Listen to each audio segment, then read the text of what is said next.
నాకు ఇంగ్లీష్ రాదా? రాదు. అయితే ఇప్పుడు ఏంటంట? హాయ్, నా పేరు శ్రావణి. మేము ఇండియా నుండి వెళ్ళి అమెరికాలో సెటిల్ అయిన ఫ్యామిలీ అనమాట. మేము అమెరికా వెళ్ళి అరౌండ్ 10 years అలా అవుతుంది. మేము అక్కడ అలవాట్లకు అన్నీ అలవాటు పడ్డాం అండ్ లాంగ్వేజ్ కూడా మేము ఫ్లూయెంట్గానే మాట్లాడతాం. కానీ అక్కడ ఏంటంటే జనరల్గా తెలిసిందే కదా, ఇక్కడ నుండి అక్కడికి వెళ్ళిన వాళ్ళని ఎలా చూస్తారో, డిస్క్రిమినేషన్, మన కలర్ బట్టి ఇలా ఫేస్ చేసేవి చాలా ఉంటాయి. ఈ పర్టికులర్ విషయం ఏంటంటే మేము ఒక రెస్టారెంట్కి వెళ్ళినప్పుడు జరిగింది. అక్కడ ఏంటంటే అక్కడ ఒక వెయిట్రెస్ అరౌండ్ 25 years అలా ఉంటాయి తనకి. తను మమ్మల్ని చూసిన వెంటనే ఒక ఇంప్రెషన్కి వచ్చేసింది అనమాట, మేము ఇండియన్స్, మాకు లాంగ్వేజ్ సరిగ్గా రాదు అని తన ఇంప్రెషన్కి వచ్చేసింది. అండ్ మా టేబుల్ దగ్గరికి వెయిట్ చేయడానికి వచ్చి తను ఏం ఆర్డర్ చేస్తారు అని ఇంగ్లీష్లో అడిగింది అనమాట. ఎలా అంటే word to word, what do you want to order అని అలా అడిగింది అనమాట. అడిగేపాటికి మా హస్బెండ్కి విషయం అర్థమైంది. సరే తనకి మనం ఏంటో చూపిద్దాం అన్నట్టు ఒక చూపు చూసారనమాట నా వైపు. అది ఆ చూపుకి నాకు అర్థమైంది.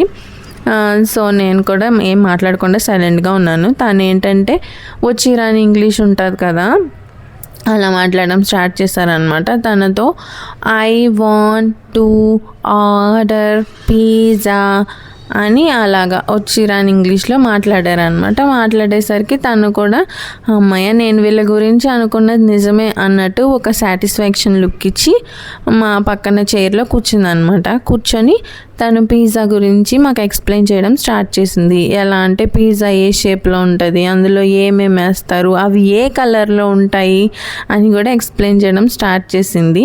అండ్ ఇంకా దాంతోపాటు కూల్ డ్రింక్స్ ఏమైనా తీసుకుంటారని కూల్ డ్రింక్ గ్లాస్లో పోసినప్పుడు వచ్చే సౌండ్ కూడా తను మాకు ఎక్స్ప్లెయిన్ చేసింది అనమాట. ఏ షేప్లో ఉంటుంది, ఎన్ని పీసెస్ ఉంటాయి అని చెప్పాలంటే టిష్యూ పేపర్ ఉంటుంది కదా, దాని మీద రాసి చూపించింది. అండ్ టిష్యూ పేపర్ ఎలా ఉంటుందో కూడా తను చేతితో సైకిల్ చేసి చూపెట్టింది అనమాట. ఇవంతా చూసి ఇంకా చిరాకు వచ్చి మా హస్బెండ్ ఏంటంటే సరే వెళ్దామని ఇంగ్లీష్లో కమ్ లెట్స్ గో అన్నారు. తను అలా అనేసరికి వెంటనే వెయిట్రెస్కి విషయం అర్థమయ్యి తను షాక్ అయినట్టు ఒక ఎక్స్ప్రెషన్ ఇచ్చింది అనమాట. అని అలా ఇచ్చి నోరు ముయ్యట్లేదనమాట ఆ షాక్లో. తను అలా చేసేపటికి వాళ్ళ మేనేజర్ చూసి సారీ ఏమనుకోవద్దు, తను మిమ్మల్ని చూసి మీకు లాంగ్వేజ్ రాదేమో అనుకొని అలా చేసింది, ఏమనుకోవద్దు, కూర్చోండి అని మమ్మల్ని రిక్వెస్ట్ చేయడం స్టార్ట్ చేశారనమాట మేనేజర్. ఇంకా అప్పుడు మా హస్బెండ్ అన్నారనమాట, మేము ఇక్కడ నుండి వెళ్ళిపోయేది మీ ఫుడ్ బాగోక కాదు, మీరు వేరే కంట్రీస్ నుండి వచ్చిన వాళ్ళని ఎంత డిస్క్రిమినేట్ చేస్తారో మీరు మీ స్టాఫ్ మాకు అర్థమైంది, మేము ఇక్కడ భోంచేయాలనుకోవట్లేదు, we don't want to eat here అని చెప్పి మేము బయటకు వచ్చేసామన్నమాట. ఆ తర్వాత వేరే చోటుకి వెళ్ళాము. అక్కడ అంతా బాగానే చూశారు. అన్ని చోట్ల ఒకలాగా ఉండదు, అందరూ ఒకలాగా ఉండరు. అలానే మనం అడ్జస్ట్ అవ్వాల్సిన అవసరం లేదు. We can stand on our own feet and we can defend ourselves.